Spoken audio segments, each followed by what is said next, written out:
Hello everyone, welcome to all of you. This is the fifth lecture of chapter electricity for class 10th student, and in this lecture we will learn about resistance and factors affecting resistance of a conductor or resistor. Okay, so here we go with resistance. What is resistance? Resistance क्या होता है ना?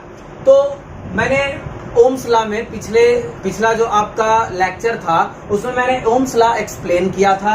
V is equal to I R, जहां पे मैंने बताया था कि R जो है वो रेजिस्टेंस होता है, कांस्टेंट होता है किसी भी कंडक्टर या रजिस्टर का, लेकिन इसका वैल्यू चेंज भी होता है. वही आज मैं एक्सप्लेन करूंगा इस वीडियो में. ठीक है, तो V is equal to I R में अगर वोल्टेज को कांस्टेंट रखा जाए तो फिर यहां पर से क्या आएगा इक्वेशन, करंट और रेजिस्टेंस में क्या रिलेशन हो जाएगा देख सकते हैं. R is equal to V divided by I. R को हम लोग इधर कर देंगे, ठीक है ना, तो V बाई आई हो जाएगा. अगर V कांस्टेंट है तो R is inversely proportional to I. अगर वोल्टेज को, पोटेंशियल डिफरेंस को कांस्टेंट रखा जाए तो रेजिस्टेंस जो है वो इलेक्ट्रिक करंट के क्या हो जाएगा, इनवर्सली प्रोपोर्शनल हो जाएगा. इसका क्या मतलब हुआ? इसका मतलब ये हुआ कि अगर रेजिस्टेंस ज्यादा है तो करंट कम होगा, कम फ्लो करेगा करंट. ठीक है, और अगर रेजिस्टेंस कम है तो करंट आपका क्या होगा, ज्यादा फ्लो करेगा. इसका क्या मतलब हुआ? यहीं पर से आपको रेजिस्टेंस जो है उसका कॉन्सेप्ट आपको आसानी से समझ में आ जाएगा. रेजिस्टेंस का मतलब ही होता है प्रतिरोध, रोकना, रेजिस्ट करना, अपोज करना. ठीक है ना, किसी भी कंडक्टर का ये जो अपोज करने का, रजिस्टर का अपोज करने का जो टेंडेंसी होता है ना, इसी को हम लोग रेजिस्टेंस कहते हैं. और ये कैसे वैरी करता है ना, वो आगे हम बताएंगे. यानी कि रेजिस्टेंस ज्यादा तो करंट आपका है ना कम फ्लो करेगा, और अगर रेजिस्टेंस कम है तो करंट क्या होगा, इजिली, आसानी से ज्यादा फ्लो करेगा. इस इक्वेशन के अनुसार अगर वोल्टेज को कांस्टेंट रखा जाए तो रेजिस्टेंस क्या है ना, उस चीज को समझ लेते हैं हम लोग डेफिनेशन से. Resistance is the obstruction, obstruction कह सकते हो या हिंड्रेंस कह सकते हो. ऑब्स्ट्रक्शन, हिंड्रेंस या अपोज करने का टेंडेंसी. ठीक है ना, ऑब्स्ट्रक्शन और hindrance. Hindrance provided by A register और कंडक्टर. कोई भी रजिस्टर या कंडक्टर, ठीक है ना, रजिस्टर और conductor to the flow of charge, to the flow of charge. Charge मतलब करंट, इलेक्ट्रिक करंट. ठीक है ना, यहां पे लिख देते हैं ब्रैकेट में इलेक्ट्रिक करंट, इलेक्ट्रिक करंट है ना, through it is known as resistance. ठीक है ना, किसी भी कंडक्टर के द्वारा चार्ज के फ्लो को अपोज करने के टेंडेंसी को ही हम लोग रेजिस्टेंस कहते हैं. हर कंडक्टर, रजिस्टर का मतलब वही जो चार्ज के फ्लो को क्या करे, अपोज करे, उसको रजिस्टर कहते हैं. ठीक है ना, या कंडक्टर. ठीक है, तो कोई भी कंडक्टर जैसे कॉपर का वायर ले ले या एल्यूमिनियम का वायर ले ले या किसी भी मेटल का अगर हम लोग वायर ले लेते हैं है ना, तो और उसमें इलेक्ट्रिक करंट पास करवाया जाए तो उस इलेक्ट्रिक करंट के फ्लो को अपोज किया जाता है. ठीक है ना, इसको मैं एग्जांपल के थ्रू आपको एक्सप्लेन कर रहा हूं. मान लो कि ये कोई भी कंडक्टर है, कॉपर का मान लो ये कंडक्टर है, कॉपर का ये कंडक्टर है.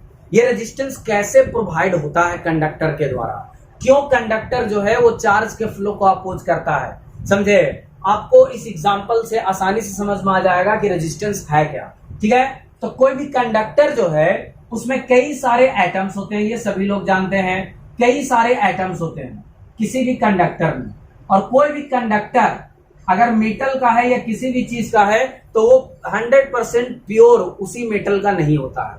जैसे कॉपर का अगर हम लोग वायर ले लिए तो कोई जरूरी नहीं है कि कॉपर के वायर में केवल कॉपर का ही आइटम होगा, उसमें और भी कुछ इम्प्योरिटीज के फॉर्म में, मतलब दूसरे मटेरियल के है ना एटम्स या मॉलिक्यूल्स मौजूद रहते हैं. पूरी तरह से 100% प्योर है ना मिलना काफी मुश्किल हो जाता है. समझ में आया? ठीक है, तो कॉपर में कुछ कुछ इम्प्योरिटीज भी रहता है. तो खैर छोड़ो, इम्प्योरिटीज हम लोग नहीं ले रहे हैं, हालांकि कहीं कहीं पर इम्प्योरिटीज भी कुछ इसमें मौजूद रहता है. ठीक है, और हर एटम के पास इलेक्ट्रॉन्स जो है वो फ्रीली मूव करते रहता है। वैलेंस इलेक्ट्रॉन जो भी होता है ना, किसी भी मेटल के एटम का जो वैलेंस इलेक्ट्रॉन होता है, वो वैलेंस इलेक्ट्रॉन जो है वो एटम के बाहर इस तरह से है ना मूव करते रहता। और ये जो है एटम्स, वो एटम्स क्या होता है, वो एटम्स रैंडमली जो है वो वाइब्रेट करते रहता है इसी के अंदर। समझ में आया? हम लोग फर्स्ट चैप्टर में पढ़े थे मैटर अराउंड अस, है ना, मैटर अराउंड अस, हमारे चारों तरफ मैटर्स जो है 9th क्लास में केमिस्ट्री में, उसमें बताया गया था कि कोई भी है ना मैटर छोटे छोटे पार्टिकल से बने होते हैं और वो रैंडमली मोशन में रहते हैं, यानी कि वाइब्रेशन में रहते हैं। ये एटम्स वाइब्रेशन में रहता है। जब इस कंडक्टर में हम लोग पोटेंशियल डिफरेंस क्रिएट करते हैं, यानी जब इस कंडक्टर के अलोंग वोल्टेज प्रोवाइड किया जाता है, जैसे ही वोल्टेज मिलता है ये इलेक्ट्रॉन्स जो है वो ड्रिफ्ट होता है, ये इलेक्ट्रॉन्स जो है वो मूव करने लगता है। जब इलेक्ट्रॉन मूव करता है तो इलेक्ट्रॉन्स अपने सामने जो भी एटम्स है उससे क्या करता है, कोलाइड करता है। देखिए ये इलेक्ट्रॉन यहां से गया, इससे कोलाइड किया, इससे कोलाइड किया, इससे कोलाइड किया, इससे कोलाइड किया, है ना। जितने भी एटम्स हैं एटम्स, उनसे वो इलेक्ट्रॉन्स कोलाइड करता है। आ रहा बात समझ में? और इस तरह से वो अपना एनर्जी जो है वो क्या करता है, लूज करता है। यही जो कोलिजन जो इलेक्ट्रॉन का हो रहा है ना, मोशन करते समय जब इलेक्ट्रॉन आगे बढ़ रहा है, चार्ज आगे बढ़ रहा है, तो एटम्स के साथ क्या कर रहा है, टकरा रहा है। एटम्स उसको आगे बढ़ने से क्या कर रहा है, रोक रहा है ना, रजिस्ट कर रहा है, अपोज कर रहा है, हिंड्रेंस प्रोवाइड कर रहा है, ऑब्स्ट्रक्ट कर रहा है, कोई भी वर्ड आप यूज कर सकते हो। यही उस कंडक्टर का रेजिस्टेंस कहलाता है। यही उस कंडक्टर का क्या कहलाता है, रेजिस्टेंस कहलाता है। दूसरा एक चीज कि ये जो एटम्स से इलेक्ट्रॉन निकला हुआ रहता है ना, तो ये एटम्स जो है वो आयंस में बदले हुए रहते हैं। समझ में आया? ठीक है। और कई सारे उस तरह के एटम्स के आयंस के कलेक्शन को हम लोग लैटिस कहते हैं। तो जब इलेक्ट्रॉन आगे मूव करता है पोटेंशियल डिफरेंस क्रिएट करने पर, तो उस इलेक्ट्रॉन को आगे बढ़ने से यही आयंस जो है वो क्या करता है, अपोज करता है। कैसे? ये खुद इलेक्ट्रॉन जाके टकरा जाता है। इलेक्ट्रॉन को दिखाई थोड़े दे रहा है कि कहां हमको जाना है ना, इलेक्ट्रॉन को दिखाई नहीं ना दे रहा, उसको एनर्जी मिला, वो मूव करना शुरू कर दिया और आगे जाकर के किसी भी एटम से या आयन से या जो इम्प्योरिटीज है उससे क्या करता है, टकराता है ना। इस तरह से क्या हुआ, ये कंडक्टर उसको आगे बढ़ने से रोक रहा है। इसी को है ना अपोज करने के इसी टेंडेंसी को हम लोग इस कंडक्टर का रेजिस्टेंस कहते हैं। अब सबसे पहली बात कि ये जो कंडक्टर का अपोज करने का जो टेंडेंसी हुआ वो किस बात पर डिपेंड करेगा, एटम्स के अरेंजमेंट पे। इसके अंदर एटम्स या आयंस जो भी हैं उनका अरेंजमेंट किस तरह से है। जिस तरह का अरेंजमेंट होगा उसके अनुसार इलेक्ट्रॉन्स को अपोज करने का इसके पास टेंडेंसी होगा। समझ में आया? तो रेजिस्टेंस क्या होता है ये आपको समझ में आ गया होगा। रेजिस्टेंस किसी भी कंडक्टर या रजिस्टर द्वारा इलेक्ट्रॉन या चार्ज या इलेक्ट्रिक करंट का हो, उसके फ्लो को अपोज करने का जो टेंडेंसी है that is called as resistance. आगे समझ में? चलिए ठीक है।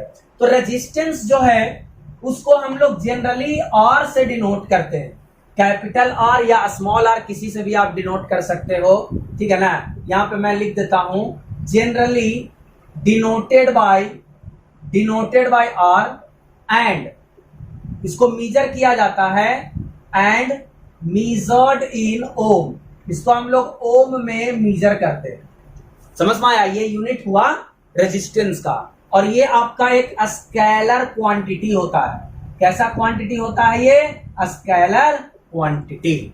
आ रहा बात समझ में? तो रेजिस्टेंस क्या है ये आपको समझ में आ गया होगा, है ना। और जो सब्सटेंस रेजिस्टेंस प्रोवाइड करता है इलेक्ट्रॉन को, फ्लो को, कुछ स्पेसिफिक रेजिस्टेंस प्रोवाइड जो कर रहा है, उसी को हम लोग कहते हैं रजिस्टर। क्या कहते हैं? रजिस्टर।